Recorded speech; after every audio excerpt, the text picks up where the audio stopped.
সন্ত ৰামপাল গুৰু মহাৰাজ হৈছে এনে এজন মহাপুৰুষ যিজনে নিজৰ সত্য ভক্তি, তত্ত্বজ্ঞান, কৰোণা আৰু সেৱাৰ বলত সমাজত এক নতুন আদৰ্শ বলবৎ কৰিছে। সন্ত ৰামপাল গুৰু মহাৰাজৰ নেতৃত্বত তেওঁৰ সকলো সৎলোক আশ্ৰমে কৰা বিস্ময়কৰ সমাজ কল্যাণমূলক কামে সমাজখনক সোণালী ভৱিষ্যতৰ এক নতুন আশা দেখুৱাইছে। সন্ত ৰামপাল গুৰু মহাৰাজৰ পৰা নাম দীক্ষা গ্ৰহণ কৰাৰ পিছত লাখ লাখ লোকৰ কৰ্কট ৰোগ, এইডছ আদি দুৰাৰোগ্য ৰোগ নিৰাময় হ'ল। সন্তজনাৰ জ্ঞানৰ পৰা অনুপ্ৰাণিত হৈ তেওঁৰ অনুগামীসকলে লাখ লাখ ইউনিট ৰক্তদান কৰে। সন্তজনাই লাখ লাখ ভগ্নী কন্যাৰ যৌতুকমুক্ত বিয়াৰ আয়োজন কৰালে। সন্তজনাই লাখ লাখ মানুহক ড্ৰাগছ আসক্তিৰ পৰা মুক্ত কৰিলে। কোটি কোটি ধ্বংসপ্ৰাপ্ত পৰিয়াল শান্তিত লাগিল। সন্তজনাৰ আশ্ৰমত সমাৱেশৰ সময়ত বিনামূলীয়া চকুৰ চিকিৎসা আৰু দন্ত চিকিৎসাৰ ব্যৱস্থা কৰা হয়। সন্ত ৰামপাল গুৰু মহাৰাজৰ দ্বাৰা পৰিৱেশ সুৰক্ষাৰ উদ্দেশ্যে সময়ে সময়ে বৃহৎ পৰিসৰত বৃক্ষৰোপণ কৰা হয়। সন্তজনাই আৰ্তজনক তাৎক্ষণিক সকাহ দিবলৈ এম্বুলেন্স সেৱা আৰম্ভ কৰিছে। সন্তজনাই তেওঁৰ অনুগামীসকলক তেওঁলোকৰ শৰীৰ দান কৰিবলৈ অনুপ্ৰাণিত কৰে, যাতে মানৱতাৰ সেৱা আৰু চিকিৎসা ক্ষেত্ৰত উন্নতি কৰিব পৰা যায়। সন্ত ৰামপাল গুৰু মহাৰাজৰ সকলো আশ্ৰমত প্ৰতিদিনে বিনামূলীয়া ধৰ্মভোজৰ আয়োজন কৰা হয়, য'ত প্ৰতিবাৰেই প্ৰতিটো জাতি, প্ৰতিটো ধৰ্মৰ মানুহে একেলগে বহি ভোজন কৰে।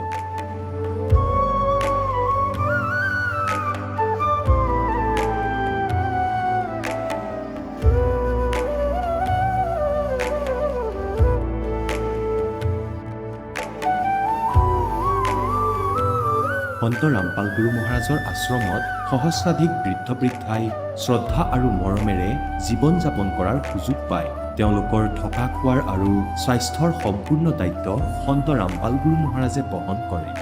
অনাথ শিশুৰ বাবে সন্ত ৰামপাল গুৰু মহাৰাজৰ সকলো আশ্ৰম বিশেষ বৰদানতকৈ কম নহয়, য'ত তেওঁলোকক শিক্ষা, সংস্কাৰ আৰু ভৱিষ্যতৰ বাবে উন্নত সুবিধা প্ৰদান কৰা হয়।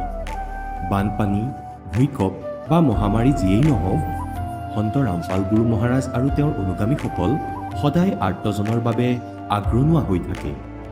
কোভিড মহামাৰীৰ সময়ত সন্ত ৰামপাল গুৰু মহাৰাজৰ আশ্ৰমৰ পৰা কোটি কোটি লোকক খাদ্য, ঔষধ আৰু জীৱন ৰক্ষক সামগ্ৰী যোগান ধৰা হৈছিল। দুখীয়াক সকাহ কৰাই হওক বা যিকোনো শোষিত বা নিপীড়িত শ্ৰেণীৰ অধিকাৰ আৰু মৰ্যাদাৰ বাবে যুঁজ দিয়াই হওক, সন্ত ৰামপাল গুৰু মহাৰাজে সদায় তেওঁলোকৰ সকলো ন্যায্য দাবী চৰকাৰৰ ওচৰলৈ লৈ গৈছে আৰু তেওঁলোকক উপযুক্ত ন্যায় প্ৰদানৰ ক্ষেত্ৰত গুৰুত্বপূৰ্ণ ভূমিকা পালন কৰি আহিছে। সমাজত আধ্যাত্মিক আৰু সামাজিক মূল্যবোধৰ প্ৰতি সজাগতা অনাৰ প্ৰতিটো পদক্ষেপতে সন্ত ৰামপাল গুৰু মহাৰাজ মানৱতাৰ প্ৰকৃত সেৱক হিচাপে প্ৰমাণিত হৈছে। সন্ত ৰামপাল গুৰু মহাৰাজৰ জীৱনে আমাক শিকাইছে যে প্ৰকৃত সেৱা সেইটোহে যিটো নিস্বাৰ্থভাৱে কৰা হয়। আহক আমিও এই মহান সন্তজনৰ এই মহান সেৱাৰ কামত যোগ দিম আৰু সন্ত ৰামপাল গুৰু মহাৰাজৰ পৰা নাম দীক্ষা লৈ আমাৰ জীৱন ধন্য কৰি তোলোঁ।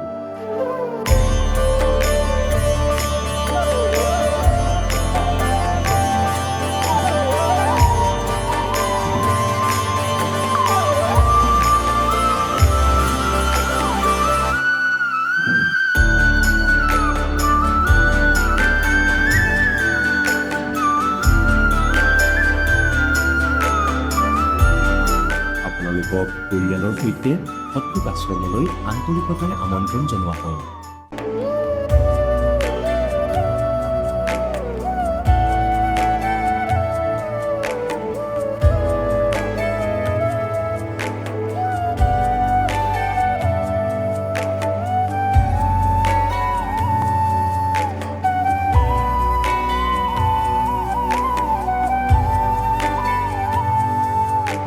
প্ৰভু ৰাম, দেৱ, ভগৱান, আল্লাহ, খুদা, যীশু আদি নামবোৰ একে শক্তিৰ। তেওঁ কেনেকুৱা, ক'ত আছে, কেনেকৈ পাব, কোনে দেখিছে? এই প্ৰশ্নচিহ্নটো সম্পূৰ্ণৰূপে আঁতৰাবলৈ অৱশ্যেই শুনিব জগতগুৰু তত্ত্বদৰ্শী সন্ত ৰামপাল গুৰু মহাৰাজৰ অমৃত বচন, সকলো পবিত্ৰ ধৰ্মৰ পবিত্ৰ শাস্ত্ৰৰ আধাৰত। নমস্কাৰ ছাৰ। সৎ চাহেব। কি নাম আপোনাৰ? মহেশ দাস। মহেশ, আপুনি ক'ৰ পৰা আহিছে? হয়, উদেশনগৰ উত্তৰাখণ্ডৰ খাতিমা ক্ষেত্ৰ, গ্ৰাম নৱনাথ দিশোদা। মহেশ, আপুনি সন্ত ৰামপালদেৱ মহাৰাজৰ পৰা নাম দীক্ষা কেতিয়া ল'লে? ছাৰ নাম দীক্ষা 2014 লৈছিলোঁ ছাৰ পৰমাত্মা ৰামপালদেৱ মহাৰাজৰ পৰা। মহেশ, আপুনি কি কি ভক্তি সাধনা কৰিছিল? ছাৰ যি আমি পূজনীয় বুলি মানো দেৱী দেৱতাসকলক ঘৰত সেয়া পূজা কৰিছিলোঁ, তেওঁলোকৰে পূজা কৰিছিলোঁ, তেওঁলোকক আৰাধনা কৰিছিলোঁ। কিন্তু ছাৰ তেওঁলোকৰ পৰা আমাৰ একো লাভ হোৱা নাছিল। ওলোটাই মোৰ অসুবিধা বাঢ়িয়ে গৈ থাকিল আৰু মই একেবাৰে মৰাৰ পৰ্যায়লৈকে গৈ পালোঁ। শৰীৰৰ একেবাৰে ওজন নোহোৱা হৈ গৈছিল। য'ত নেকি মই 25 বছৰীয়া আছিলোঁ, সেই সময়ত মোৰ ওজন 35 কেজিহে আছিল। মহেশ, আপুনি সন্ত ৰামপালদেৱ মহাৰাজৰ শৰণলৈ কেনেকৈ আহিল? ছাৰ মইতো প্ৰথমেতো কাকো গুৰু বনোৱা নাছিলোঁ। ছাৰ পোনপ্ৰথমে মই জৰা ফুকা কৰা মানুহৰ দ্বাৰা জৰা ফুকা কৰাইছিলোঁ আৰু অলপ চিকিৎসাও কৰাইছিলোঁ। ইয়াৰ পিছত মোৰ যি বেমাৰ আছিল সেয়া বাঢ়িয়ে গৈ থাকিল আৰু মই পেৰালাইজ ইত্যাদি ডক্তৰৰ দ্বাৰা চিকিৎসা কৰাবলৈ গৈছিলোঁ। তেওঁলোকে অলপ চিকিৎসা কৰি ক'লে যে ইমানখিনি পইচা লাগিব। মই ক'লোঁ ছাৰ মই কৰাব নোৱাৰিম ডক্তৰ চাহাব। তেওঁ ক'লে যে যদি কৰাব নোৱাৰা কোনো কথা নাই, তুমি বেলেগ উপায় চাই লোৱা। গতিকে মই আমাৰ ইয়াত জৰা ফুকা কৰা এজন আছিল, তাত জৰা ফুকা কৰাবলৈ গ'লোঁ। তেওঁ মোক জৰা ফুকা কৰিবলৈ মোক কৈছিলে যে মই যি ক'ম আপুনি সেই ভক্তিক্ৰিয়াই কৰিব আৰু মই যি ক'ম সেই বস্তুৰে আপুনি কাৰ্যবোৰ কৰিব, নহ'লে ঠিক নহ'ব। মই ক'লোঁ ঠিক আছে দিয়ক গুৰুদেৱ বুলিয়ে কোৱা হৈছিল। এনেইতো মই গুৰু ধৰাই নাছিলোঁ, সেইবাবে মই একো গমেই পোৱা নাছিলোঁ। তাৰপিছত মই তালৈ যাবলৈ আৰম্ভ কৰিলোঁ। 6-12 বছৰমান মই তালৈ গ'লোঁ, মাৰ মন্দিৰলৈ, যি আমাৰ নাৰায়ণ মাতা আমাৰ ক্ষেত্ৰতে আছে। তাত মই 12 বছৰ ভক্তি কৰিলোঁ আৰু নৱৰাত্ৰিৰ 9টাকৈ ব্ৰত ৰাখিছিলোঁ আৰু সোমবাৰে ব্ৰত ৰাখিছিলোঁ। তাৰ পৰা মোৰ সমস্যা বাঢ়িহে গৈ থাকিল। তাৰপিছত মই বিচনাত মই একেবাৰে পৰি গ'লোঁ। মোৰ ভৰিখন বেয়া হৈ গৈছিল, হাত একেবাৰে এনেকুৱা হৈ গ'ল মই লৰচৰ কৰিব পৰা নাছিলোঁ আৰু মোৰ ওজন একেবাৰে কমি গৈ আছিল। মোৰ খোৱা লোৱা বন্ধ হৈ গৈছিল। তাৰপিছত মই ভাবিলোঁ যে ইয়াততো মোৰ একো লাভেই হোৱা নাই। গতিকে তাৰপিছত মই এই সকলোবোৰ বাদ দিবলৈ আৰম্ভ কৰিলোঁ। ভাবিলোঁ ভক্তি বোলা বস্তুৱে নাই, মই আজি বা কালিৰ ভিতৰতে মৰিব পাৰোঁ। তাৰপিছত মই ভগৱানবোৰক গালি পাৰিবলৈ আৰম্ভ কৰিলোঁ। মোৰ মগজু একেবাৰে দুমোজাত পৰি গৈছিল যে এতিয়া কি কৰোঁ কি নকৰোঁ। গতিকে এনেকৈয়ে আমাৰ গাঁৱত সৎসংগ হয় ভোলে বাবাৰ, যাক বিশ্বহৰি নামেৰে জনা যায়। গতিকে আমাৰ ঘৰৰ চুবুৰীয়া তেওঁ গৈছিলে। তেওঁ ক'লে ভাই তোমাৰ বহুত কষ্ট হৈ আছে, ব'লা মোৰ লগত ব'লা, কি ঠিক তোমাৰ কষ্ট কমিয়েই যায় বা।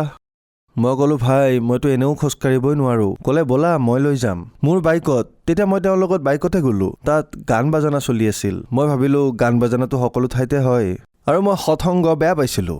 এইকাৰণে বেয়া পাইছিলোঁ কাৰণ সৎসংগৰ সৈতে মোৰ কোনো লেনদেন নাছিল। কাৰণ আমি মানিছিলোঁ ব্ৰহ্মা বিষ্ণু মহেশে ভগৱান অজৰ অমৰ। গতিকে এই সৎসংগবোৰলৈ গৈ কি কৰিম? গতিকে মই সৎসংগ যাবলৈ পচন্দ কৰা নাছিলোঁ। এবাৰ দুবাৰ গ'লোঁ, তাৰপিছত নাই, মই বাদ দিলোঁ আৰু। তেওঁ ক'লে যে পৰালৈকে গৈ থাকিবা। তেতিয়া মই যাব ধৰিলোঁ। গতিকে এনেকৈ মোৰ 1.5 বছৰমান হৈ গ'ল তালৈ গৈ থকা, কিন্তু লাভ নাপালোঁ। তাৰপিছত মই গ'লোঁ, আমাৰ সৎসংগ হৈছিলে ইয়াত পিতাবাত। ইয়াৰ পৰা পিতাবালৈ গ'লোঁ আৰু তাৰ পৰা উভতি আহি আছিলোঁ। তেতিয়া কোনোবা এজন ভকতে সেৱা কৰি আছিল জ্ঞান গংগা পুস্তক বিতৰণ কৰি। তেওঁ ক'লে যে ভাই জ্ঞান গংগা লৈ লোৱা, জ্ঞান গংগা। মই সুধিলোঁ ভাই কি এইখন? তেতিয়াতো পইচাও নাছিল। মই মোৰ বন্ধুজনক ক'লোঁ যে ভাই 10 টকা এটা দি দিয়া, জ্ঞান গংগা লওঁ। তেওঁ ক'লে যে এনেকুৱা কিতাপটো বহুত বিক্ৰী হয়, কি কৰিবা এইখন? মই ক'লোঁ যে ভাই এখন জ্ঞান গংগা কিতাপ, বিপদত পৰাজনে কি নকৰে, কিবাটো জ্ঞান আছে ইয়াত, মই ল'ম, 10 টকা এটা দি দিয়া মোক। মোৰ তাত কেৱল অহা যোৱাৰহে পইচাখিনি আছিল। 2-4 টকামান বেছিকৈ আছিল, কিন্তু বেছি পইচা নাছিল। মই ক'লোঁ 10 টকা এটা দি দিয়া ভাই। তেতিয়া তেওঁ 10 টকা এটা দিলে আৰু মই জ্ঞান গংগাখন ল'লোঁ। এই যে বিষৰ টেবলেট পায় পাত্তাত, মই তেনেকুৱা 10টা পাত্তা ৰাখিছিলোঁ। সেই পাত্তাৰ পৰা দৈনিক 2টাকৈ ঔষধ মই খাইছিলোঁ আৰু 10 পাত্তা মোৰ পকেটত সদায় আছিল। মই ভাবিলোঁ যে 2 পাত্তা খালোঁ, 2টা খাই মই দিনটো চলি থাকিলোঁ। গধূলি আকৌ বিষাবলৈ আৰম্ভ কৰিলে। যেতিয়া সেই কিতাপ পঢ়িলোঁ মোৰ বিষ অলপ কমিব ধৰিলে আৰু মোৰ চিন্তা অলপ দূৰ হ'ল। তেতিয়া ভাবিলোঁ যে ইয়াত নিশ্চয় কিবা শক্তি আছে, আপোনালোকে মানক বা নামানক। মই সেইখন পঢ়িলোঁ আৰু তাৰপিছত সন্ত ৰামপালদেৱ মহাৰাজৰ পৰা নাম দীক্ষা ল'লোঁ। ছাৰ, সন্ত ৰামপালদেৱ মহাৰাজৰ পৰা নাম দীক্ষা লোৱাৰ পিছত আপোনাৰ সমস্যা দূৰ হ'লনে? হয় ছাৰ, মই আপোনাক কৈছিলোঁ যে মোৰ আগতেও বহুত সমস্যা আছিল। তাৰ পিছতো মোৰ বহুত সমস্যা আহিছিল, সেইবোৰো সমাধান হ'ল। যেনেকৈ মই আপোনাক কৈছিলোঁ যে মোৰ ভৰিৰ বিষ আছিল, গাৰ বিষ আছিল আৰু এইবোৰৰ বাবে মোৰ চিন্তাও বাঢ়ি গৈছিল। সেই সকলোবোৰ ঠিক হৈ গ'ল। তাৰপিছত এই দাসে বহুত লাভ পাই গৈ থাকিল আৰু তাৰপিছত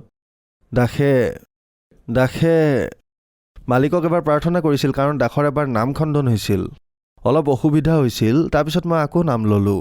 তেতিয়া মালিকে ক'লে, পুত্ৰ, বাৰে বাৰে এয়া যাতে খণ্ডন নহয়, খণ্ডন কৰিলে সমস্যাৰ সন্মুখীন হ'বাই। সন্ত ৰামপালদেৱ মহাৰাজৰ বৰবালা আশ্ৰমৰ পৰা আদেশ আহিল, ঠিক হৈ যাবা। তাৰে 2-3 দিন পিছতে ঠিক হৈ গ'ল।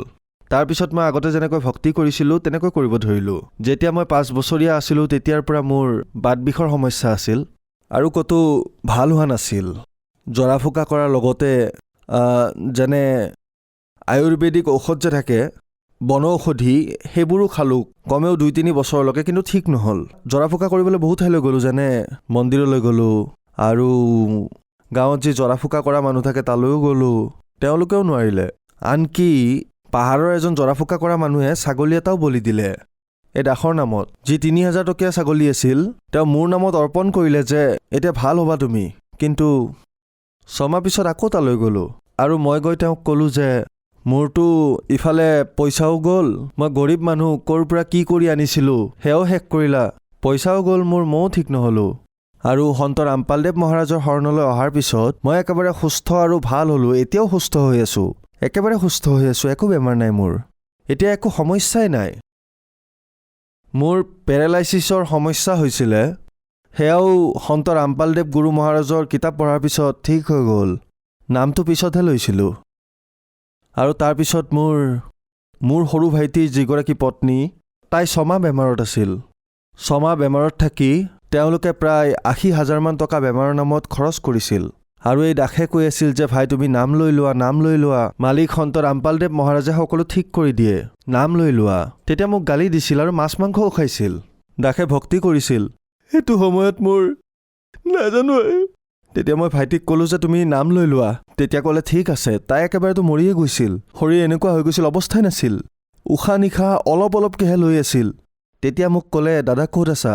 আমি তেতিয়া কিচ্ছাত আছিলোঁ। কিচ্ছাৰ পৰা উভতি আহি যেতিয়া মই তেওঁলোকৰ ওচৰলৈ গ'লোঁ আৰু চালোঁ, তেতিয়া ক'লে, দাদা তুমি সন্ত ৰামপালদেৱ মহাৰাজৰ শৰণলৈ লৈ ব'লা আমাক, আমাৰ অৱস্থা একেবাৰে বেয়া হৈ গ'ল। মই ক'লোঁ ঠিক আছে বাৰু, পৰমাত্মাক প্ৰথমে আমি প্ৰাৰ্থনা জনাম। তাৰপিছত প্ৰাৰ্থনা জনালোঁ। তেতিয়া আশ্ৰমৰ পৰা ক'লে যে আপুনি পোনপ্ৰথমে নাম দিওৱা। তেতিয়া ক'লোঁ যে তেওঁতো যাব পৰা অৱস্থাতে নাই, একেবাৰে যেন মৰিবই লৈছে আৰু। ক'লে নহয়, যেনে তেনে লৈ যোৱা।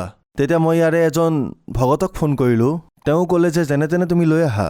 আমি তৎক্ষণাত আনিলোঁ, নাম দীক্ষা দিয়ালোঁ। তাৰপিছত তেওঁ এটা বিস্কুট খালে।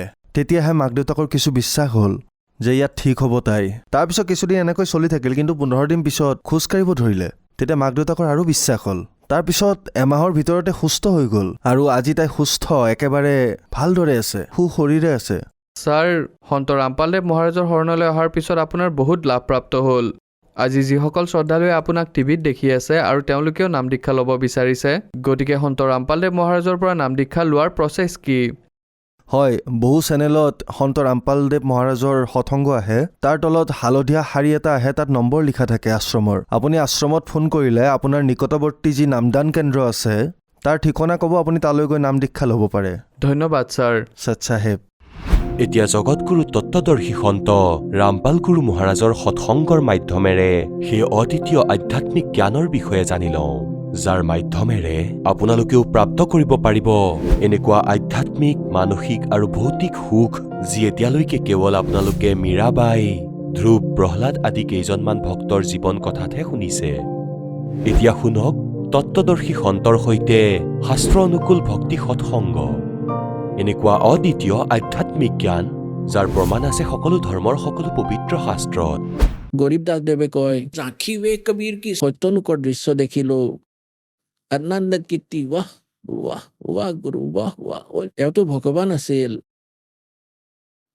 और वह सिक्खा गगल प्रीब कौन छुटावता। এতিয়া ৱাহে গুৰু কোন? এই অমৰ পুৰুষেই হ'ল হে ৱাহে গুৰু। ৱাহ গুৰু কোন আছিল?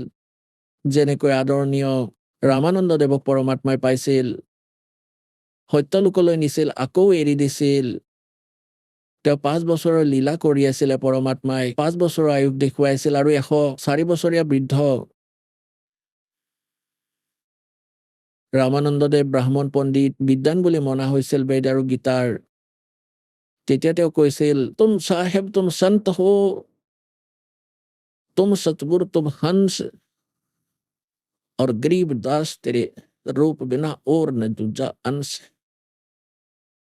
तुम स्वामी में बाल बुद्धि, আপুনি মালিক, মোৰ জ্ঞানটো এজন বালকৰ দৰে। তুম স্বামী মে বাল বুদ্ধি, কৰম ভৰম কিয় নাশ।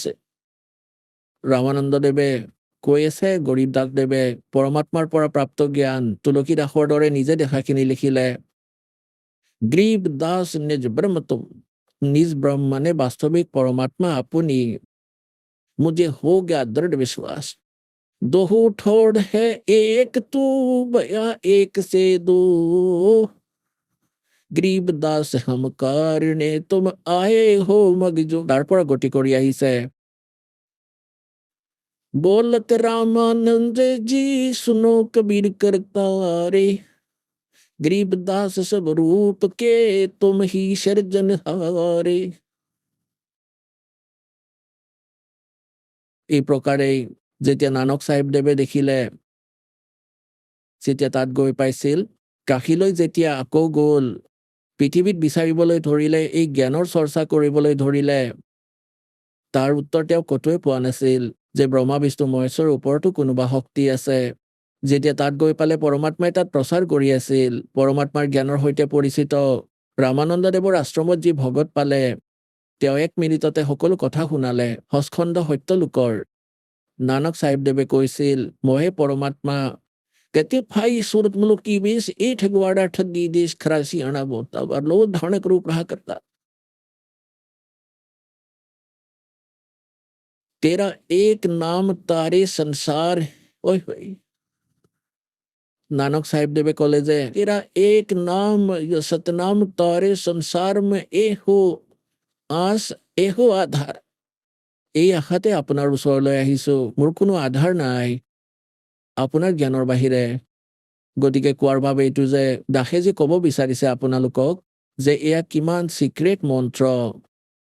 নানক চাহেবদেৱে আজি তেওঁৰ কোটি কোটি শিষ্য আৰু তেওঁৰ পিছত जिनके गुरु साहिबान भी হে, কোনেও সত্য নামৰ বিষয়ে গমেই নাপালে।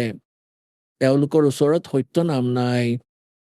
পুণ্যাত্মাসকল, গুৰু নানকদেৱ মানে মহাত্মা কি আমাৰ শত্ৰু আছিল, আমাৰ পৰম মিত্ৰ আছিল। তেওঁ এনেকুৱা উপায় ক'লে, দান ধৰ্ম যজ্ঞ কৰোৱা আৰম্ভ কৰিলে। ইয়াৰ পৰা মুক্তি পাব নোৱাৰি, কিন্তু ইয়াৰ বাবে আপোনালোকে মনুষ্য জীৱন পাই আহিছে। যেতিয়া মনুষ্য জীৱন এৰি আন মনুষ্য জীৱনলৈ আহে, তেতিয়া আস্থা থাকে মনত ভগৱানৰ প্ৰতি, তেওঁৰ নেচাৰো ভাল থাকে। সমাজত থাকি হয়তো তেওঁ অলপ বেয়া হ'ব পাৰে, এই জ্ঞান শুনাৰ লগে লগে তেওঁ তৎক্ষণাত ছেদ হৈ যাব। দাসে দেখি আছে, ইয়াত 50-60 হাজাৰো হৈ যায়, 70 হাজাৰো হৈ যায় আমাৰ এই সমাগমত। আৰু আপোনালোক কিমান খ্ৰীষ্টাচাৰেৰে থাকে, আমাৰ ভাই ভনী ইমান মৰমেৰে থাকে। আপোনালোক আগৰ জন্মৰ মনুষ্য শৰীৰৰ পৰা আহিছে, আৰু এজন দুজন কোনো আহি যায় ৰাস্তা পাহৰি, আগৰ জন্মত মনুষ্য জীৱন নাপায়, কাৰোবাৰ লগত আহে, তেওঁলোকে খেলি মেলি কৰে, এজনেই কষ্ট দিয়ে, আৰু আপোনালোক হাজাৰৰ সংখ্যাত বহি পৰে, ইমান মন দি শুনে আপোনালোকে মালিকৰ বাণী। এতিয়া এনেকৈ আপোনালোকৰ মনত সোনকালে এই জ্ঞান সমাৱেশ হ'ব, আৰু 2 মিনিটতে পাৰ হ'ব। ভ্ৰমি ফুৰা কিমান জনম হ'ল। সেইবাবে পৰমাত্মাই এই দয়া কৰিছে, সকলোবোৰ মহাপুৰুষকে দৃঢ় নিৰ্দেশ দি দিছিলে যে কাকো নকবা, গৰীব দাস পন্থৰ পৰা দাসৰ আগমন হৈছে। আৰু গৰীব দাস পন্থক দাসে ভালদৰে জানে। মোৰ গুৰুদেৱৰ বাহিৰে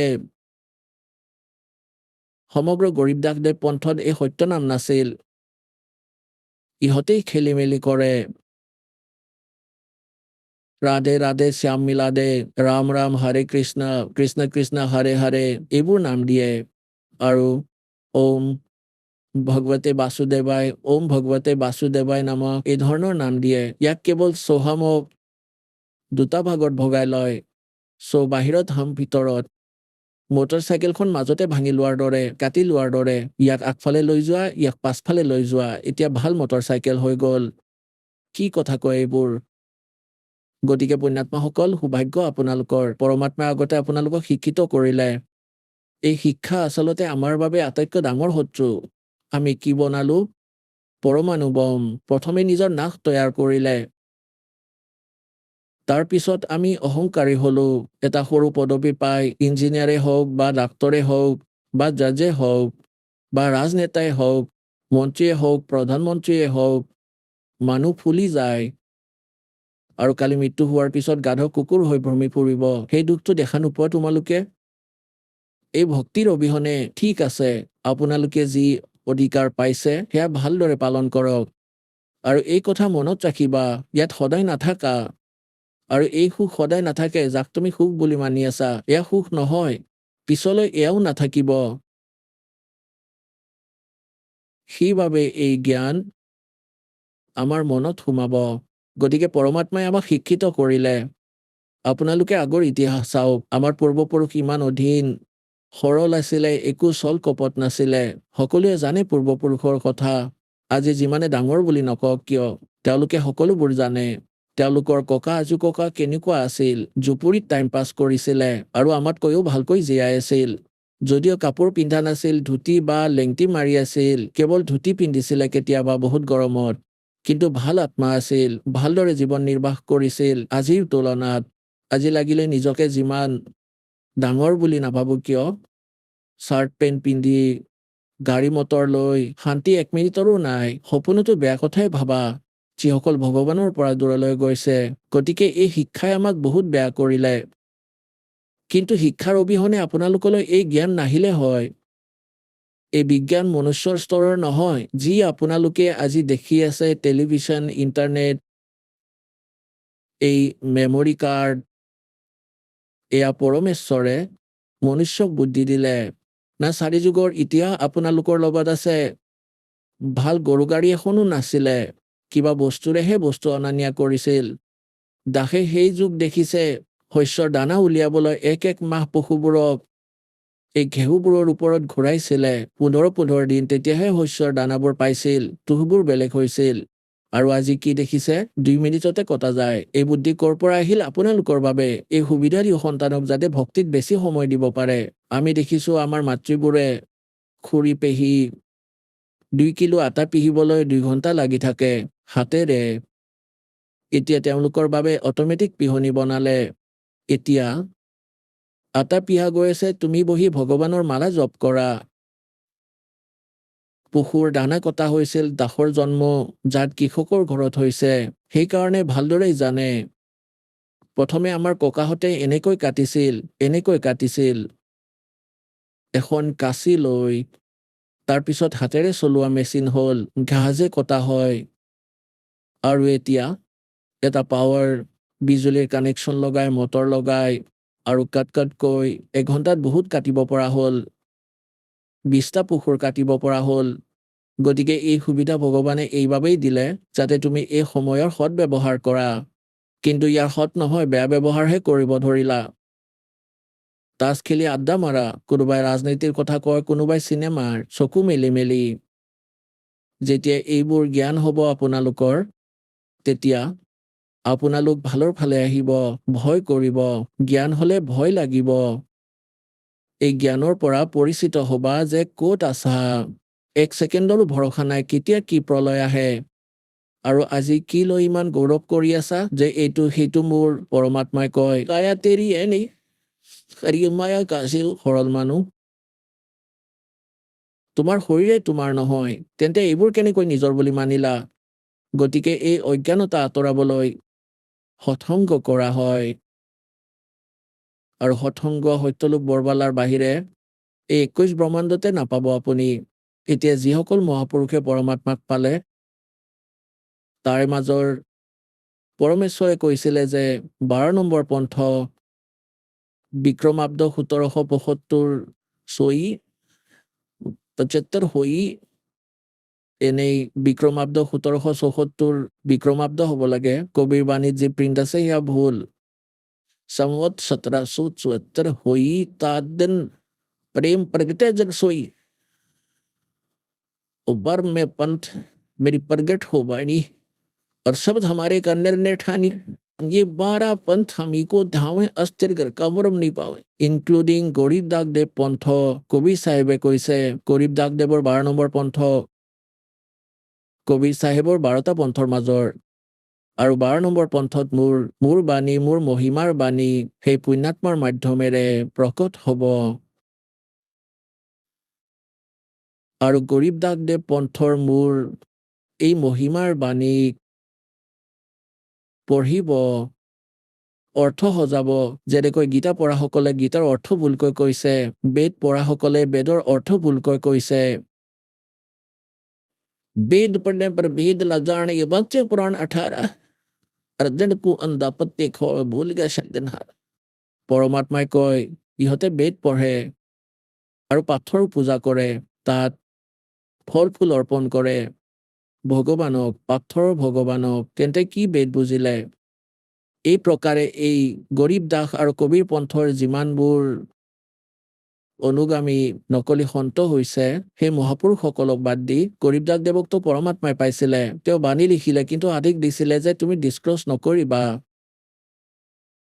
আৰু এজন পৰমাত্মাই এই মাৰ্গ চলাব বিচাৰিছিলে সেইবাবে এটা স্পেচিয়েল ইনষ্ট্ৰাকশ্যন দি দিলে কাৰণ পৰমাত্মা পলে পলে লগতে থাকে সেই মহাপুৰুষৰ যাক তেওঁ স্বয়ং পঠিয়াই নিজৰ কাৰ্যৰ বাবে গতিকে গৰীব দাসদেৱক যেতিয়া অন্তিম সময়ত এজন শীতল দাস নামৰ ভগত আছিল যাৰ গাঁও বুৰাণা জিলা জজ্জাৰত তেওঁৰ আশ্ৰম আছিল গৰীব দাসদেৱৰ পিছত তেওঁ এনেতো বহুত শিষ্য আছিল গৰীব দাসদেৱৰ কিন্তু তেওঁ স্পেচিয়েল আদেশ দিছিল যে এই মন্ত্ৰ তুমি জপ কৰিবা কাকো নকবা কেৱল মৰাৰ সময়ত শৰীৰ এৰা সময়ত এজন শিষ্যক কৈছিলে তেওঁ আৰু প্ৰতিজ্ঞা কৰাইছিল তেওঁ এনেকৈ গুচি গ'ল গতিকে এই নাম মোৰ ককা গুৰুদেৱে মোৰ গুৰুদেৱক কৈছিল মোৰ গুৰুদেৱৰ লগত তেওঁৰ যি গুৰু ভাই আছিল দাসে তেওঁকো লগ পাইছিল মোৰ ককা গুৰুদেৱৰ আশ্ৰম গাঁও গোপালপুৰ খাৰখোদা তহচিল জিলা সোনিপত হাৰিয়ানা যেতিয়া তালৈ গ'লো ডিছকাছ হ'ল তেওঁৰ লগত নামৰ কথা পাতিলো নামৰ কথা তেওঁ কি কৈছিল তেওঁৰ শিষ্যও এইটোৱে কৈ আছিলে আমাক নাম দিছে ওম ওম নমো ভগৱতে বাসুদেৱায় নমঃ আৰু শ্ৰীকৃষ্ণৰ মূৰ্তি আছে গতিকে পুণ্যাত্মাসকল বিশ্বাস কৰিব পৰমাত্মাই যি প্ৰকাৰে এই ভক্তি লুকুৱাই কেনেকৈ গুপ্ত ৰাস্তাৰে উলিয়াই আপোনালোকলৈ আনিলে কালৰ দূতৰ হাতলৈ আহিব নিদিলে দাতাই যেতিয়া গুৰুদেৱৰ ওচৰলৈ গ'লো তেতিয়া তেওঁ ক'লে আৰু গুৰুদেৱে মোৰ বাহিৰে এনেতো লাখ লাখ শিষ্য আছিলে কাকুৱে সন্তও হৈছিল ৰঙা কাপোৰ ধাৰণ কৰিছিল তেওঁৰ লগত থকাবোৰে তেওঁলোককো এই মন্ত্ৰ নকলে এয়া দাসৰ ওপৰত দয়া কৰিছিল আৰু ইয়াৰ প্ৰমাণ আপোনালোকে দেখিও আছে নানক চাহেবদেৱে কোনো শিক্ষক তেওঁ কি হিতৈষী নাছিল কিন্তু তেওঁ দৃঢ় ভকত আছিল যে যদি আজি মই ইয়াৰ ডিছক্ল'জ কৰোঁ দৃঢ় কৰি দিওঁ নকলি পন্থ চলিব ইহঁতেও অহা সময়ত এই নামেই দিয়া কৰিব অধিকাৰীৰ অবিহনে কোনেও এই কাম কৰিব নোৱাৰে আপোনালোকক কৈছিলোৱেই এই দাসৰ বাহিৰে বিশ্বত এই মন্ত্ৰ দিয়াৰ অধিকাৰ কাৰো নাই আপুনি ডুপ্লিকেট পাছপৰ্ট বনাই লওক বা লাইচেন্সে বনাওক যেতিয়া ইয়াৰ প্ৰয়োজন হ'ব তেতিয়া গম পাব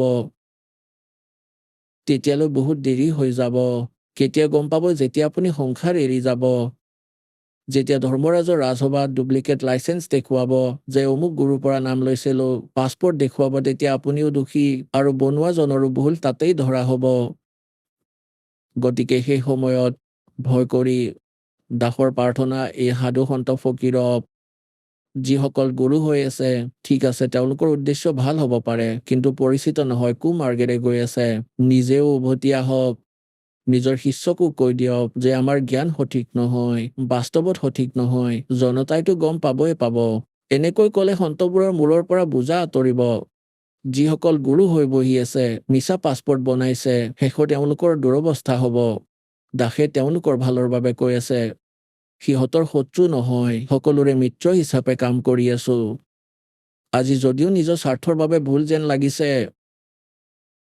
যেনেকৈ গোৰখনাথদেৱক পৰমাত্মাই পাইছিলে।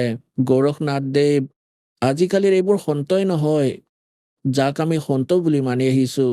গোৰখনাথদেৱৰ ইমান শক্তি আছিল, এখন পাহাৰক সোণ বনাই দিছিলে নিজৰ বচনেৰে। সোণৰ, গ'ল্ডৰ।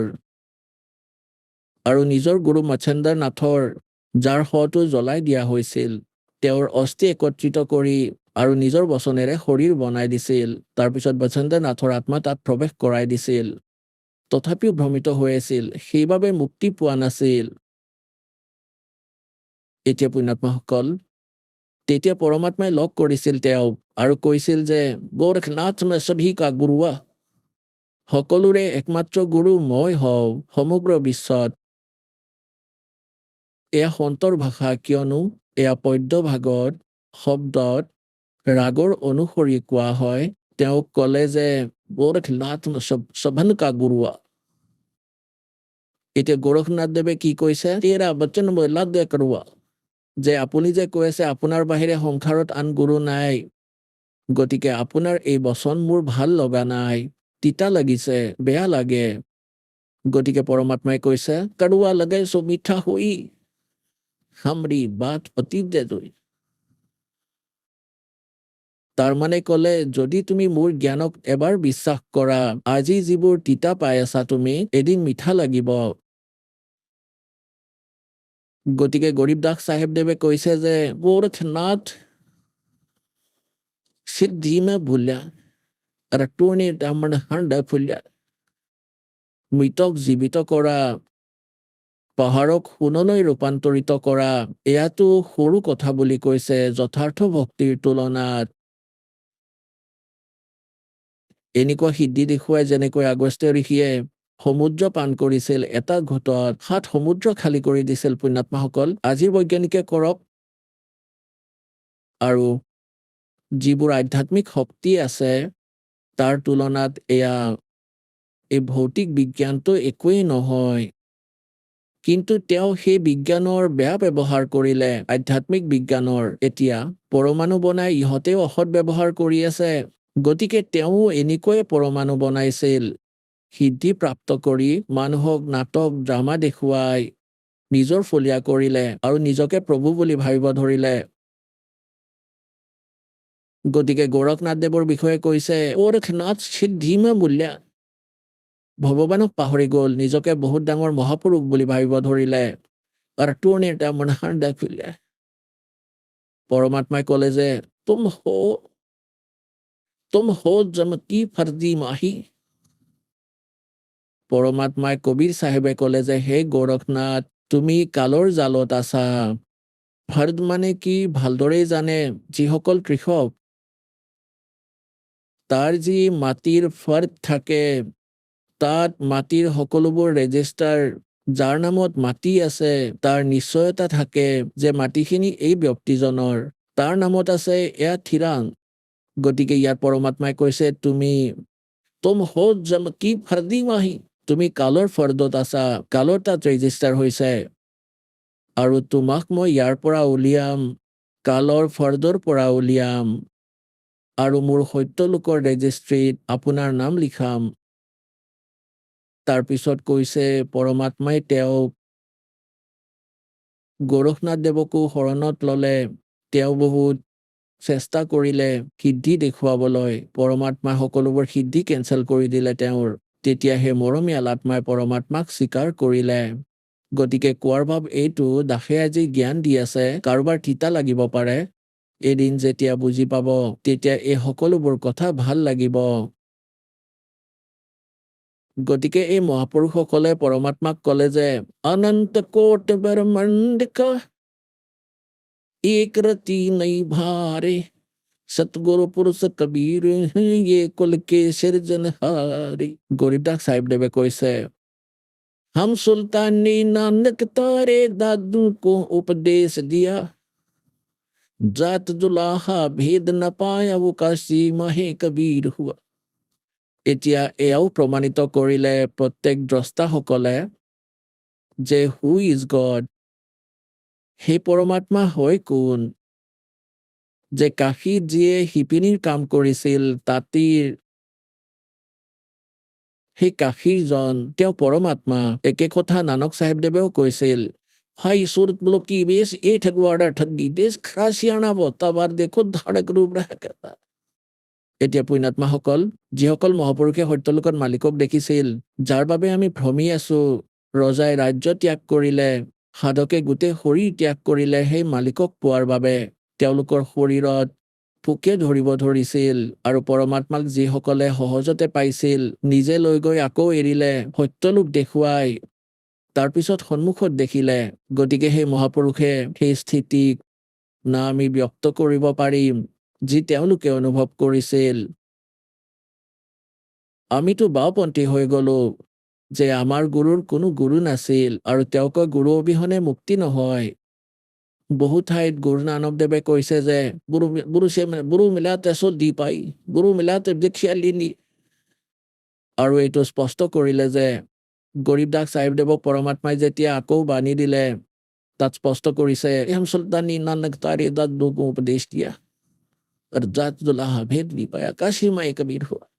আৰু গৰীবদাসদেৱৰ বাণী শুনা আপোনালোকক অলপ সেই পৰমাত্মাৰ প্ৰত্যক্ষ দ্ৰষ্টা মহাপুৰুষৰ মুখৰ পৰা ওলোৱা বাণীয়ে বেছি প্ৰভাৱ পেলাব।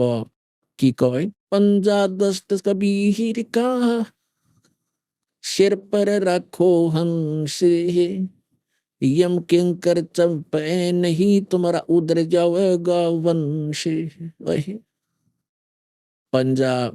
পাঞ্জা দস্ত মানে হাতৰ। কবিৰ পৰমেশ্বৰৰ হাতৰ তলুৱা নিজৰ মূৰত ৰাখিবা।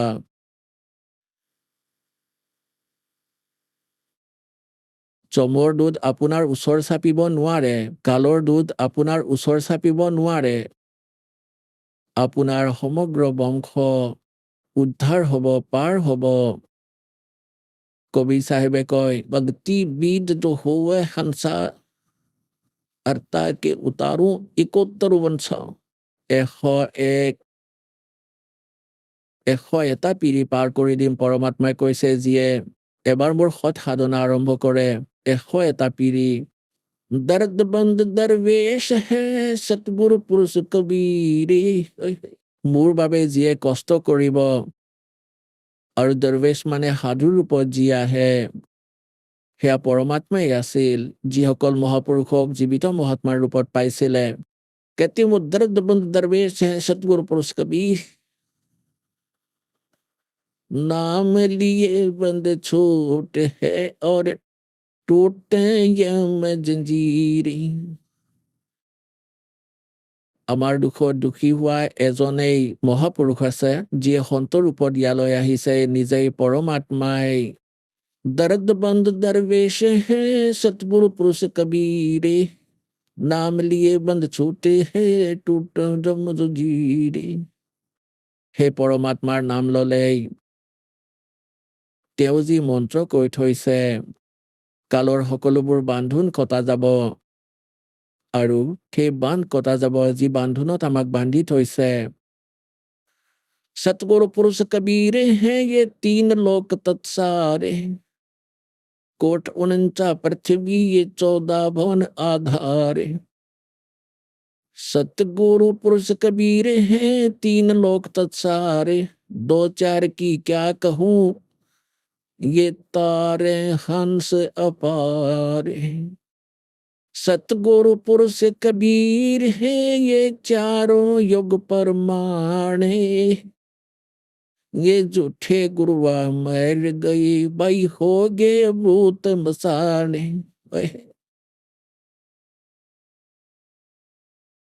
झूठे गुरु के आश्रय कदे न उधर जीवी, सच्चा पुरुष कबीर है आद परम गुरु पीवी। এতিয়া কি কৈছে গৰীবদাস চাহিবদেৱে? নিজৰ অমৃতবাণীত গৰীবদাস চাহিবদেৱে কৈছে, এফিডেভিট দিছে যে सतगुरु पुरुष कबीर है ये 4 युग परमाणे, ये झूठे गुरुआ मर गए भाई हो गए भूत मसान। कबीर साहिब कहे 4 युग में मेरे संत पुकारे और हमको के कहा हम हेल रे, हीरे माणिक मोती बरस ये जग चुबता ढेलৰে পৰমাত্মাই কৈছে মই 4টা যুগতে আহো সত্যযুগ ত্ৰেতা দ্বাপৰ কলি যুগত আৰু প্ৰত্যেক যুগতে মহাপুৰুষক লগ পালো তেওঁলোকৰ যিবোৰ গুণ সেই গুণৰ আধাৰত পৰমাত্মাই লগ কৰিলে তেওঁলোকক জ্ঞান দিলে সেই মহাপুৰুষসকলেও সেই জ্ঞান আগলৈ জনতাক ক'লে আৰু আমিও এই যথাৰ্থ জ্ঞান আৰু যথাৰ্থ ভক্তিৰ কথা বহুবাৰ ক'লো কিন্তু সৰল আত্মাবোৰে বুজি পোৱা নাছিল এই যথাৰ্থ ভক্তি আৰু যথাৰ্থ জ্ঞান যথাৰ্থ সাধনাৰূপী মই হীৰা মুকুতা ৰত্ন আপোনালোকৰ সন্মুখত সিঁচি দিছো আপোনালোক ইয়াৰ সৈতে পৰিচিত নোহোৱাৰ কাৰণে নকলি সাধনা কৰি পাথৰ একত্ৰিত কৰি আছে যেতিয়া ধৰ্মৰাজৰ ৰাজসভালৈ যাব সেই ভক্তিৰ একো মূল্য নাথাকে যি ভক্তি শাস্ত্ৰবিধি ত্যাগ কৰি মনৰ মতে কৰা আচৰণ গীতাৰ অধ্যায় নম্বৰ 16 শ্লোক 23-24 ইয়াৰ প্ৰমাণ আছে যিয়ে শাস্ত্ৰবিধি ত্যাগ কৰি মনৰ মতে আচৰণ কৰে মনৰ মতে পূজা কৰে না তেওঁলোকৰ কিবা সুখ হয় না সিদ্ধি প্ৰাপ্ত হয় না তেওঁলোকৰ গতি হয় অৰ্থাৎ ব্যৰ্থ ইউজলেছ এই 3টা বস্তুৰ বাবে আমি ভক্তি কৰো ইয়াত সংসাৰত থাকিলো পৰমাত্মাৰ আশীৰ্বাদ সদায় আমাৰ ওপৰত থাকক আমাৰ আহিবলগীয়া কষ্টবোৰো যাতে নোহোৱা হয় আমাৰ সুখ হয় আমাৰ কাৰ্য সিদ্ধ হয় আৰু আমাৰ মুক্তি হয় গতি হয় কয় শাস্ত্ৰবিধি ত্যাগ কৰি যে মনৰ মতে আচৰণ কৰে এই 3টাই নহয় গতিকে কি লাভ সেই ভ্ৰমি ফুৰাৰ পাথৰ একত্ৰিত কৰাৰ গতিকে পৰমাত্মাই কি কয় জানো युग में मेरे संत पुकारे और कूक कहा हम हेल रे हीरे माणिक मोती बरसे ये जग टुकता ढेल रे পরমাত্মাই কয় सतयुग में सत सुकृत कह टेरा त्रेता नाम मुनिंदर मेरा द्वापर में करुणा में कहाया और कलियुग नाम कबीर डराया 4টা যুগতে আহিছে গৰীবদাস দেৱে কয় सतगुरु पुरुष कबीर है ये चारों युग परवाने ये झूठे गुरुआ मर गई और हो गए भूत मसान দাসে আপোনালোকক ৰাধা স্বামী পন্থৰ প্ৰৱৰ্তক মানে স্থাপকৰ ইতিহাস দেখুৱালে তেওঁ কি নাম জপ কৰিছিল 5 নাম ওমকাৰ নিৰংকাৰ জ্যোতি নিৰঞ্জন সোহম আৰু সতনাম কওকচোন গতিকে এই সাধনাৰ পৰা তেওঁৰ কি গতি হ'ল তেওঁ প্ৰেত হ'ল আৰু নিজৰ শিষ্যা গুকিৰ ভিতৰত সোমাই কথা কৈছিল আৰু তেওঁৰ সৰু ভাই যিজন লেখক এই জীৱন চৰিত্ৰৰ শ্ৰী শিৱদয়াল দেৱৰ জীৱন চৰিত্ৰৰ লালা প্ৰতাপ সিং শেঠ তেওঁকৰ ময়ো বহুবাৰ বুকিক হাতযোৰ কৰি গুৰুদেৱৰ পৰা আদেশ বিচাৰিছিলো যেতিয়া মোৰ মগজুৱে কাম কৰা নাছিল বিপদ আহিছিল যেতিয়া মোৰ দুখ হৈছিল আৰু বুকিৰ ভিতৰত সোমাই তেওঁ কৈছিল শিৱদয়াল দেৱ আহি তেওঁ প্ৰেত হ'ল কাৰণ তেওঁৰ কোনো গুৰু নাছিল আৰু তেওঁৰ সাধনা জ্ঞান ভুল আছিল এই শিৱদয়াল দেৱে আধ্যাত্মিকতাৰ কখও নাজানিছিল তেওঁৰ এখন কিতাপ আছে আপোনালোকক দেখুৱাম য'ত তেওঁৰ বচনবোৰ যেনেকে কৈছিল তেনেকে কপি কৰিছিল বহু বছৰ ধৰি পঢ়ি আহি আছে সাৰ বচন ৰাধাস্বামী বাৰ্তিক ভাগ 1 তাত স্পষ্টকৈ লিখিছে কেনেকুৱা জ্ঞান আছিল হে সত্যলোক হে হস্কন্দ হে সাৰ নাম হে সৎপুৰুষ হে সতনাম কি আছিল এওঁলোকৰ জুঠে গুৰু আমাৰ গে হো গে ভূত মচান আৰু পৰমাত্মা সশৰীৰ আহি সশৰীৰ গুচি গৈছিল কবিৰ পৰমেশ্বৰ আৰু তেওঁক প্ৰাপ্ত কৰা মহাপুৰুষেও একেধৰণে বহুত সহজে শৰীৰ এৰি গৈছিল আৰু মুক্তি পাইছিল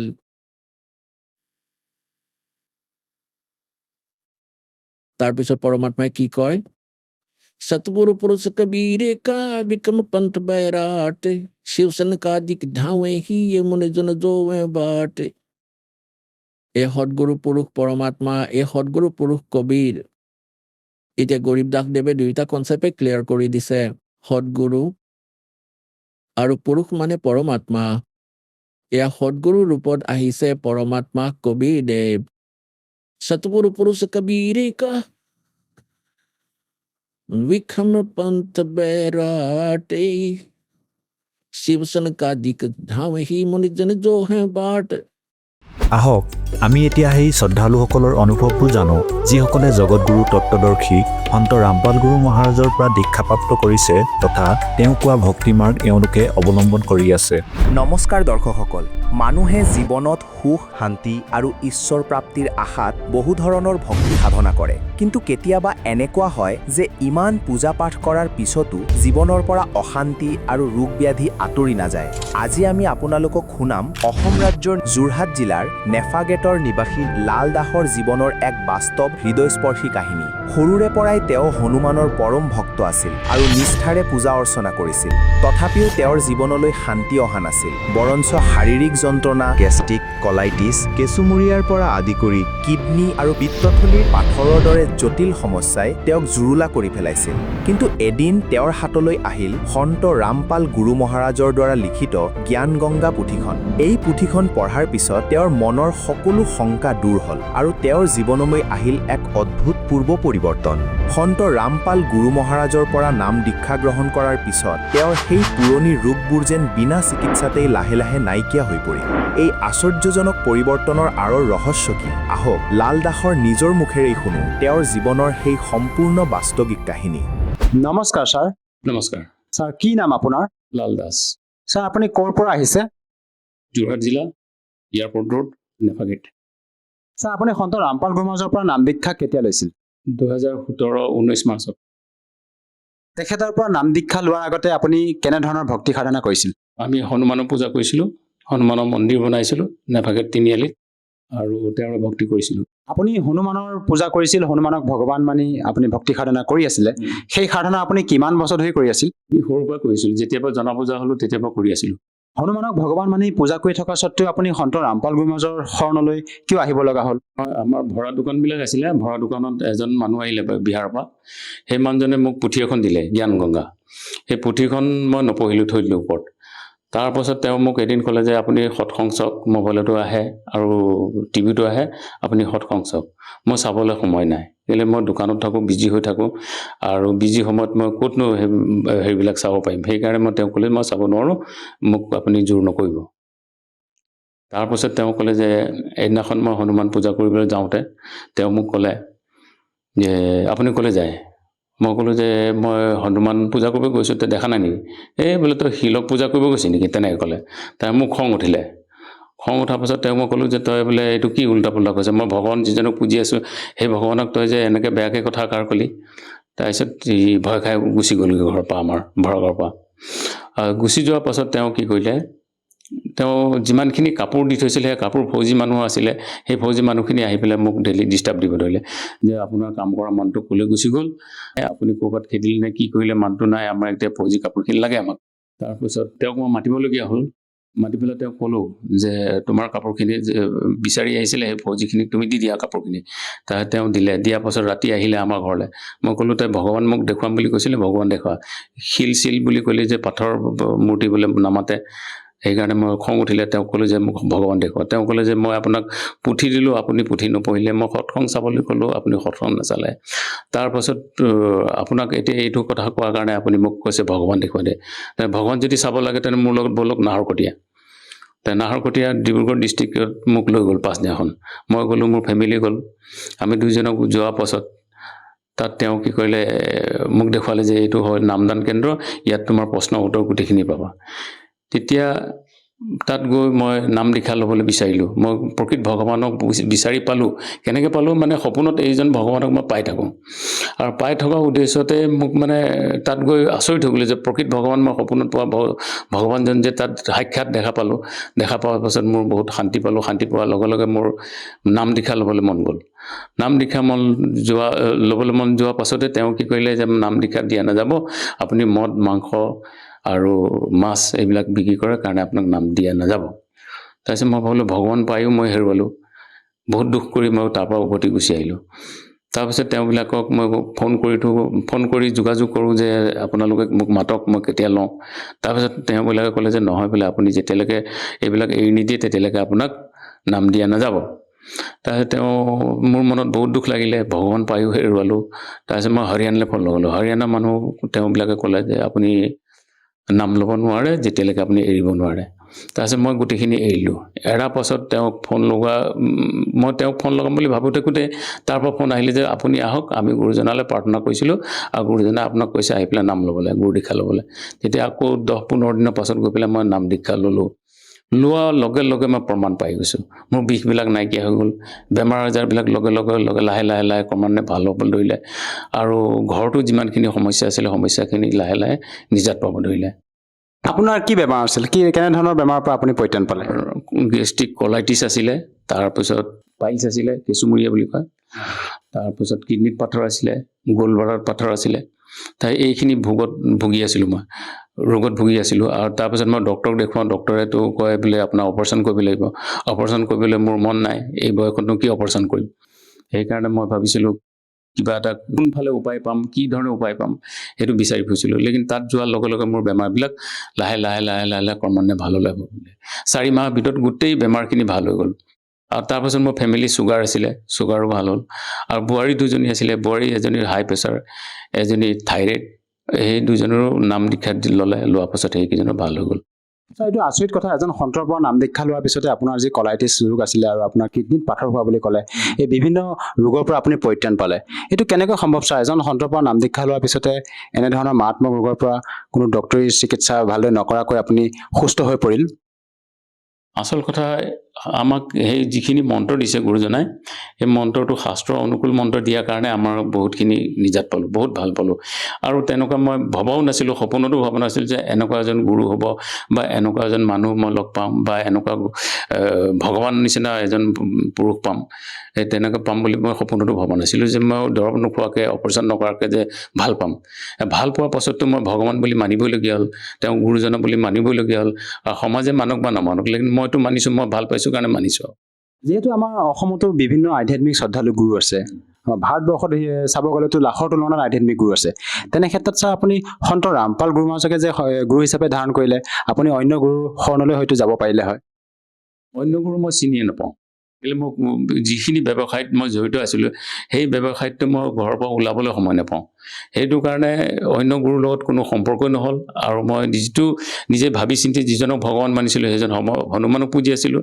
আৰু অন্য গুৰুৰ লগতো মই তুলনা কৰিব নোৱাৰোঁ। কেলৈ যিজন গুৰুৱে মোক ভাল কৰিলে মই তেওঁৰ বিষয়ে জানো। আৰু বেলেগ গুৰু যিমানখিনি পাইছোঁ বা টিভিত দেখোঁ বা মোবাইলতো পাওঁ, সেইখিনি ভাণ্ডৱ গুৰু বুলি মই এতিয়া গম পাইছোঁ। তেওঁবিলাকে যিমানখিনি জ্ঞান দিছে সেইখিনি মই গোটেইখিনি দেখা পাছত মই বোলো চব ভুৱা, চব ভাণ্ডৱ, চব পইচা পাতি ক্ষেত্ৰত সিহঁতি কাম কৰি আছে। আমাৰ গুৰুজনাৰ লগত আমি নাম লৈছোঁ, নাম দীক্ষা লওঁতো এটকা পইচা দিয়া নাই।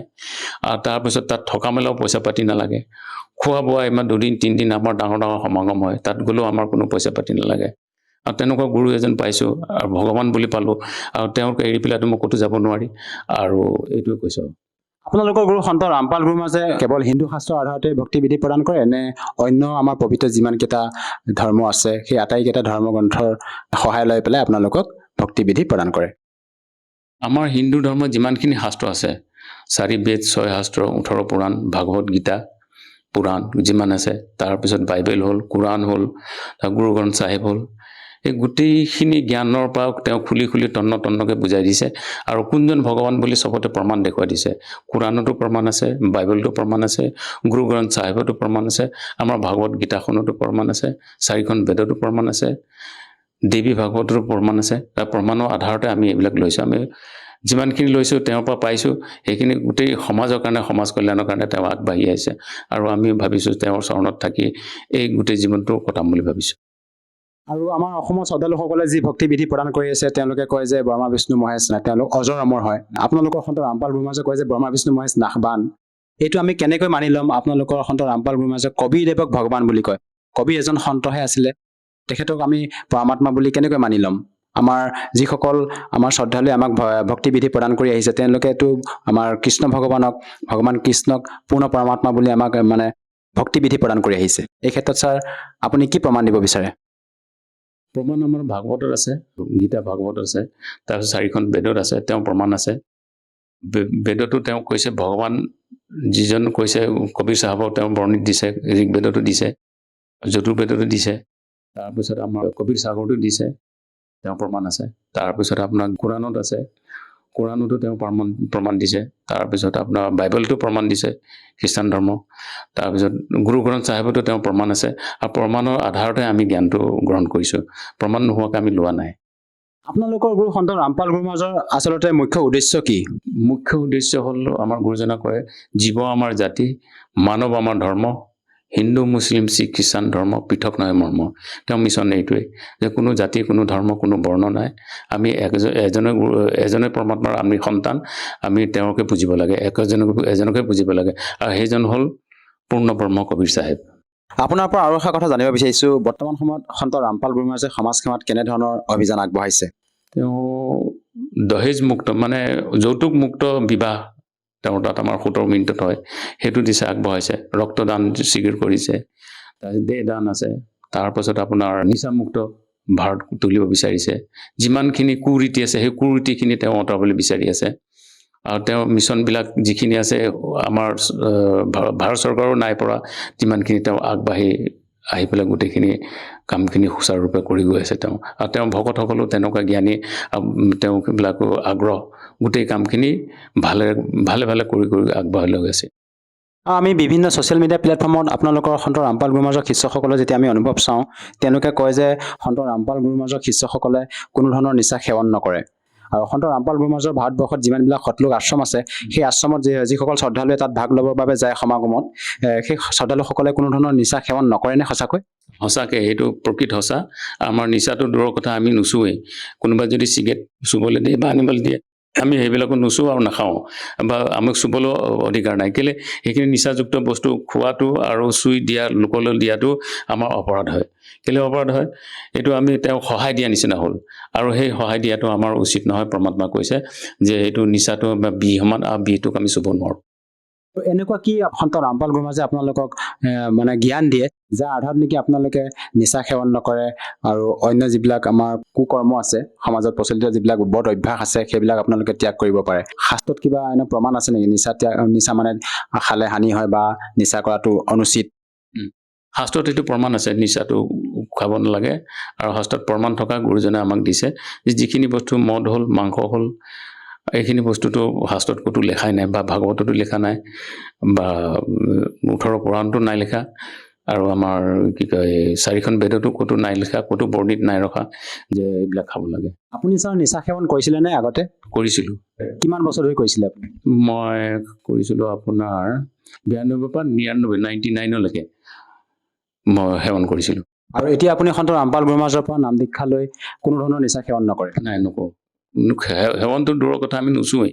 আৰু বৰ্তমান যি আপুনি সাধনা কৰি আছে, এই সাধনাৰ দ্বাৰা আপোনাৰ কোনো ধৰণৰ তেনেকুৱা সমস্যাৰ সৃষ্টি হোৱা নাই? নাই হোৱা। যেতিয়াৰ পৰা গুৰু দীক্ষা ল'লোঁ তেতিয়াৰ পৰা কোনো সমস্যা নাই। ঘৰত পইচা পাতি নাটনি আছিলে, সেইখিনিও ভাল হ'ল। বহুতখিনি ধাৰ আছিলে, 30 লাখ মান টকা মোৰ গাত ধাৰ লাগি আছিলে। এটা কেছ এটাত ফচি আছিলোঁ, সেইখিনি কেছটো মুকলি হ'ল। এতিয়া ধাৰখিনি মাৰিব পাৰিলোঁ, আৰু ঘৰত এতিয়া ইমানেই শান্তি যে কি ক'ম, তাৰ স্বৰ্গৰ নিচিনা আমাৰ ঘৰ হৈ আছে। সঁচাকৈ ছাৰ, আপুনি সন্ত ৰামপাল গুৰু মহাৰাজৰ পৰা নাম দীক্ষা লৈ যি ভক্তি সাধনা কৰি আছে, তাৰ দ্বাৰা আপুনি বিভিন্ন প্ৰকাৰে লাভ পাইছে। যিসকল দৰ্শকে আপোনাক আজি টিভি স্ক্ৰীণত প্ৰত্যক্ষ কৰি আছে, আপোনাৰ অনুভৱ চাই আছে, সেই দৰ্শকসকলক আপুনি কি বাৰ্তা দিব বিচাৰে? বাৰ্তাটো মই দিব পৰাটো মোৰ কেপাচিটি নাই, তেওঁ পৰমাত্মাই দিয়াব, গুৰুজনাই দিয়াব। মই এনেই অনুৰোধ কৰিম যে আমাৰ যিখিনি অসমবাসী, আমাৰ ভকতসকল বা জগতসকল আছে, সেইখিনি আমাৰ ঈশ্বৰৰ পৰা জ্ঞানটো গ্ৰহণ কৰি যাতে তেওঁবিলাকো আগবাঢ়ি যাব পাৰে। আৰু আগবাঢ়ি যাবলৈ হ'লে আমাৰ এতিয়া গুৰুজনাৰ পুথি কিছুমান আছে, জ্ঞান গংগা, গীতা তোমাৰ জ্ঞান অমৃত, জীৱনৰ সুগম পথ, ভক্তি বা ভগৱানলৈ, তাই এইখিনি পুথি যদি পঢ়িব পাৰে, বা আমাৰ ইয়াত ফ্ৰীকৈ অনুভৱ পাৰে, ফ্ৰী SMS কৰিলেও তেওঁবিলাকক আমাৰ ভকতসকলে আমি গৈ দি দিব পাৰোঁ। আৰু যদিহে কোনো লোকে সন্ত ৰামপাল গুৰু মহাৰাজৰ পৰা নাম দীক্ষা ল'ব বিচাৰে, কেনেকৈ ল'ব পাৰিব ছাৰ? আজিকালি মোবাইলৰ যুগ, আৰু ছ'চিয়েল মিডিয়াত বহুতখিনি প্লেটফৰ্ম আছে, আৰু ইউটিউবত সন্ত ৰামপালজী চাৰ্চ কৰক, তাৰপাছত তাতেই আপোনালোকৰ সৎসংগবিলাক আহিব।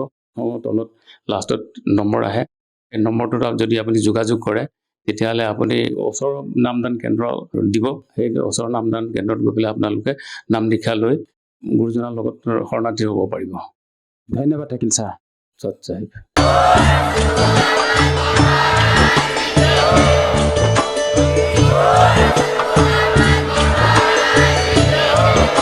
আপুনি শুনি আছিলে জগতগুৰু তত্ত্বদৰ্শী সন্ত ৰামপাল গুৰু মহাৰাজৰ মংগল প্ৰবচন। অধিক জানিবৰ বাবে ভিজিট কৰক www.jagatgururampalji.org। সন্ত ৰামপাল গুৰু মহাৰাজৰ শুভ আশীৰ্বাদত সমগ্ৰ বিশ্বতে 500তকৈ অধিক নাম দীক্ষা কেন্দ্ৰ আছে, য'ত সন্ত ৰামপাল গুৰু মহাৰাজৰ দ্বাৰা বিনামূলীয়াকৈ নাম দীক্ষা দি থকা হৈছে। আপোনাৰ ওচৰৰ নাম দীক্ষা কেন্দ্ৰৰ ঠিকনা জানিবলৈ সম্পৰ্ক কৰক 7082208528।